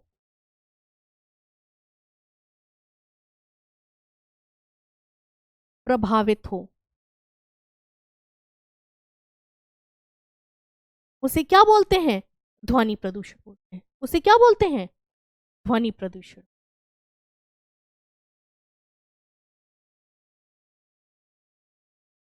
पहली बात तो आपको ये समझनी, तो किस कैसे ये देखा गया कि कौन सी ध्वनि है जो हमें हानिकारक है हमारे लिए। तो बेटा इसके लिए एक यूनिट है डेसिबल। ठीक है, तो ये माना गया कि 80 डेसिबल से अधिक ध्वनि को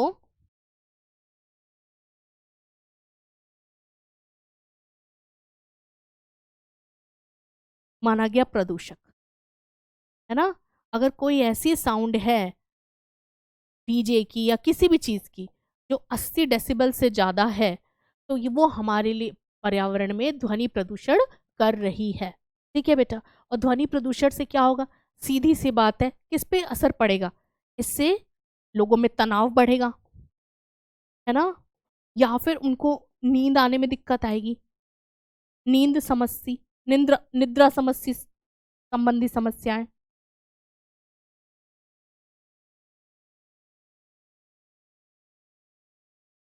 बेचैनी,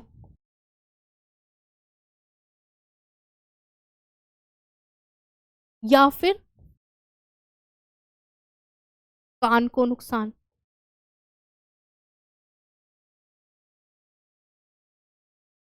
ठीक। अच्छा, तो बेटा ये रोका कैसे जाए, इसकी रोकथाम के लिए क्या करा गया है? इसकी रोकथाम के लिए होता है year muffler scheme. Year muffler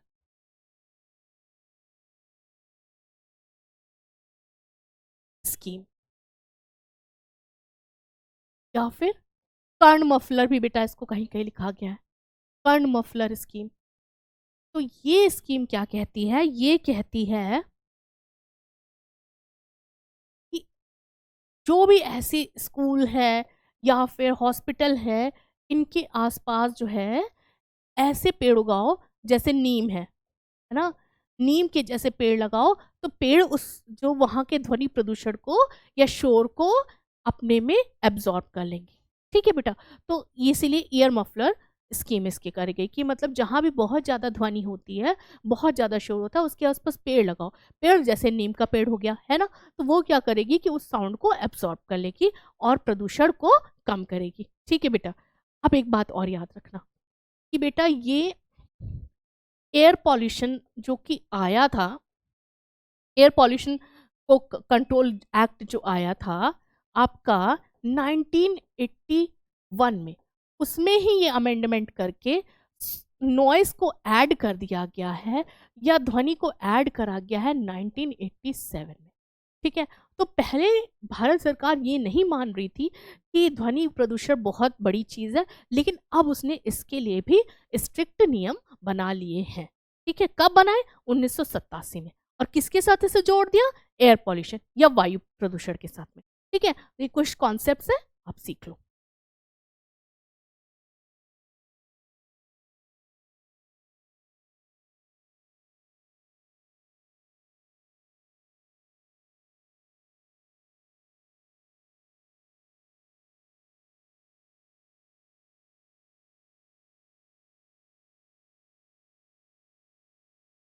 चलो, ठीक है, प्लीज नोट करें। ठीक है बेटा, तो ये चीज आपने देख ली। अब हम लोगों को क्या देखना है? अब हम लोगों को देखना है वन उन्मूलन। अच्छा बेटा, डिफॉरेस्टेशन या वन उन्मूलन का मतलब ये, वन हमारे बहुत काम आते हैं ना बेटा, तो अगर हम वनों को काट रहे हैं, डिफॉरेस्टेशन कर रहे हैं, तो क्या ये अच्छी चीज है? नहीं।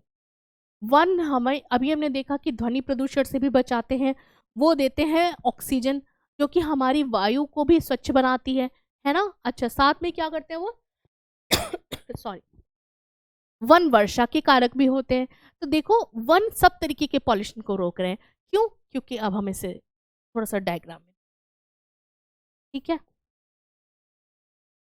इसकी रूट पकड़ रही है सॉइल को, तो क्या मृदा का प्रदूषण रोक रहे हैं, है ना। अच्छा, ये लेता है कार्बन डाइऑक्साइड एटमॉस्फेयर से, तो कार्बन डाइऑक्साइड जो कि ग्रीन हाउस गैस है उसको एब्जॉर्ब करेगा, तो बचा रहे ग्लोबल वार्मिंग, है ना। अच्छा, साथ में ये रिलीज करता है ऑक्सीजन। ऑक्सीजन क्या करती है? वायु को स्वच्छ करती है। समझ में आया? अच्छा, साथ में यहाँ से जो भी ट्रांसपिरेशन होके जो पानी वेपर फॉर्म में लूज होता है ना, ड्रॉपलेट वाटर वेपर जो है, ये आगे चल के वाटर साइकिल या जल चक्र, वर्षा का कारक बनते हैं। ठीक है, वर्षा करा रहे हैं, तो एक ये वाटर पॉल्यूशन को भी रोक रहे हैं, है ना। देख पा रहे हैं आप? तो एयर पॉल्यूशन हो गया, वाटर पॉल्यूशन। अच्छा, साथ में ये क्या करते हैं? ध्वनि प्रदूषण को कम करते हैं क्योंकि साउंड को ये एब्जॉर्ब कर रहे हैं। ठीक है, तो एक प्लांट, एक पादप किस किस तरीके से पृथ्वी पर प्रदूषण को रोक रहा है, ये हम देख रहे हैं। तो अगर इनका उन्मूलन हो रहा है या इनका डिफॉरेस्टेशन हो रहा है, तो क्या ये बुरा है या अच्छा है? बिल्कुल बुरा है बेटा। पूरा का पूरा पर्यावरण का जो संतुलन है वो बिगड़ जाएगा। ठीक है, तो कैसे एक हमारी पारंपरिक खेती अ, ऐसी है एक जगह पे हमारे देश में जहाँ की ये खेती के लिए उसको जंगल को काटते हैं। ठीक है, वैसे तो हम पूरे भारत में ये चीज़ देख रहे हैं कि उन्हें काट के उस ज़मीन को साफ करके कभी खेती करी जाती है तो कभी इंडस्ट्री लगाई जाती है, लेकिन नॉर्थ ईस्ट में ये कल्चर है स्लैश एंड बर्न कृषि, है ना, स्लैश एंड बर्न एग्रीकल्चर और झूम खेती, झूम कल्टीवेशन। तो ये क्या है, ये भारत के नॉर्थ ईस्ट पूर्वोत्तर राज्यों में, नॉर्थ ईस्ट एक तरीके की परंपरा है ना, नॉर्थ ईस्ट पूर्वोत्तर राज्यों में ये खेती देखने को मिलती है, जहां पे क्या हो रहा है बेटा कि जो है जंगल को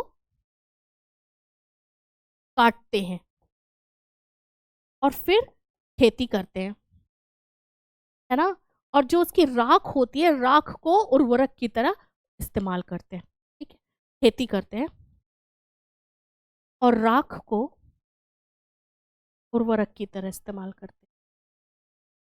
ठीक, और जब तक, और वो हमेशा के लिए नहीं करते हैं, जब तक वो सॉइल फर्टाइल रहेगी, उर्वरक मृदा में अच्छे से उसको पोषण मिलता रहेगा फसलों को, तभी तक ही करेंगे। जब देखेंगे कि वहां की सॉइल की फर्टिलिटी खत्म हो गई तो दूसरी जगह चले जाएंगे। ठीक है, तो क्या कर देंगे, स्लैश, काटो, जलाओ और खेती करो। ठीक, और तब तक करो जब तक कि सॉइल में सारे पोषक तत्व मौजूद हैं। जब पोषक तत्व खत्म तो वहां से हट जाओ, दूसरी जगह जाओ, जंगल काटो, जलाओ, खेती करो, और जब वहां पे खत्म हो जाए तो फिर तीसरी जगह चले जाओ।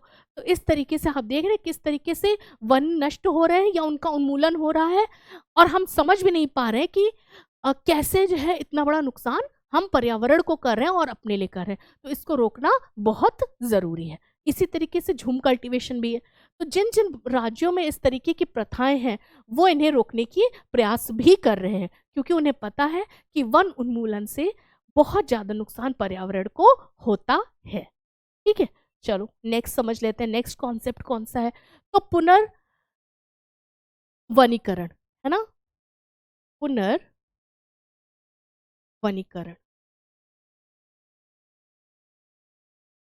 इसे कहते हैं रीजनरेशन। जहां पर पहले वन था वहां वहीं फिर से वृक्षारोपण करना, है ना बेटा। तो अभी हमने ये देखा कि भाई जंगल काट के खेती कर ली गई, तो हम इसको रोक कैसे सकते हैं, ऐसे रोक सकते हैं कि जो जहां जहां पे भी कटे हैं जंगल वहां पर हम फिर से नए पौधे लगाएं या वृक्षारोपण करें।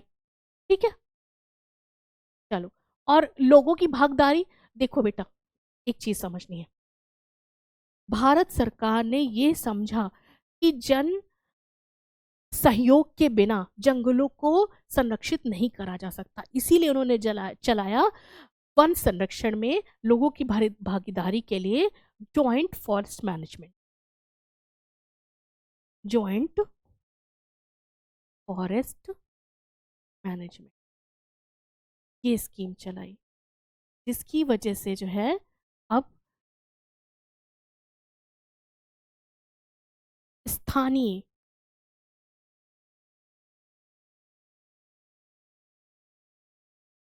लोगों की मदद से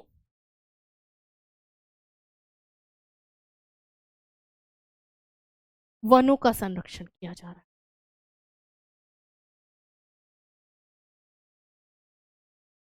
और ये कब आई है, 1988 में। ठीक है बेटा, ठीक है। तो अमृता देवी बिश्नोई वन्यजीव संरक्षण पुरस्कार वो उन लोगों को दिया जाता है जिन्होंने वन संरक्षण के लिए कार्य करा हो। मैं आपको शॉर्ट में इनकी कहानी सुना देती हूँ। तो अमृता देवी बिश्नोई एक बहुत ही साहसी महिला थी, जो जब पेड़ कट रहे थे तो उन्होंने पेड़ को नहीं कटने दिया और कहा कि राजा था, राजा से बोला कि अगर आप पेड़ को काटेंगे तो हमें उससे पहले आपको काटना पड़ेगा। तो राजा ने उनकी बात तो नहीं सुनी और साथ में उन्हें काट दिया। लेकिन बेटा उनके इस बलिदान को आज भी याद करा जाता है और उसी की स्मृति में अमृता देवी बिश्नोई पुरस्कार स्थापित किया गया है ना, जो उन लोगों के लिए है जो कि वनों के संरक्षण में कार्य कर रहे हैं, जो वन के संरक्षण में योगदान दे रहे हैं। ठीक है, ये बात आपको समझ में आ। अच्छा, चिपको आंदोलन, ये आपको पता है सुंदरलाल बहुगुणा ने शुरू करा था गढ़वाल में, और ये भी क्या था, वृक्षों को काटने से रोकने के लिए बनाया था। और गढ़वाल में तो ऐसे ऐसे लोगों के कंट्रीब्यूशन की वजह से, योगदान की वजह से ही जो है आज हम लोग भारत में वन को संरक्षित कर पा रहे हैं, है ना। इसी को कहते हैं संयुक्त वन प्रबंधन या फिर जॉइंट फॉरेस्ट मैनेजमेंट। और एक बात और समझनी है कि जो नेशनल फॉरेस्ट पॉलिसी है, नेशनल फॉरेस्ट पॉलिसी है, वो क्या कहती है, वो चाहती है कि पहाड़ों पे 6 और जो प्लेन हो या फिर जो मैदान हो वहां पर कम से कम 33% वन हो, है ना। तो नेशनल फॉरेस्ट पॉलिसी का तो उद्देश्य बहुत अच्छा है, लेकिन वो पूर्ण तभी हो पाएगा जब हम लोग संयुक्त वन प्रबंधन करेंगे, जॉइंट फॉरेस्ट मैनेजमेंट करेंगे, मतलब स्थानीय लोग मिलकर सरकार के साथ में काम करें और इस पॉलिसी को सफल बनाएं। ठीक है बेटा, चलो okay, so that's all for today. आज हम लोगों ने सारे इंपॉर्टेंट कॉन्सेप्ट सीख लिए हैं और मुझे बहुत अच्छा लगा ये चैप्टर पढ़ा के। आप बताइए आपको कैसा लगा ये चैप्टर पढ़ के, है ना बेटा। तो ठीक है, फिर आप इसे रिवाइज करिए, जो कॉन्सेप्ट्स आपको आ गए हैं आप उनको एग्जाम में जो क्वेश्चंस आए हैं प्रीवियस से सॉल्व करके प्रैक्टिस कर लीजिए। ठीक है, मिलते हैं नेक्स्ट चैप्टर में। Till then bye bye.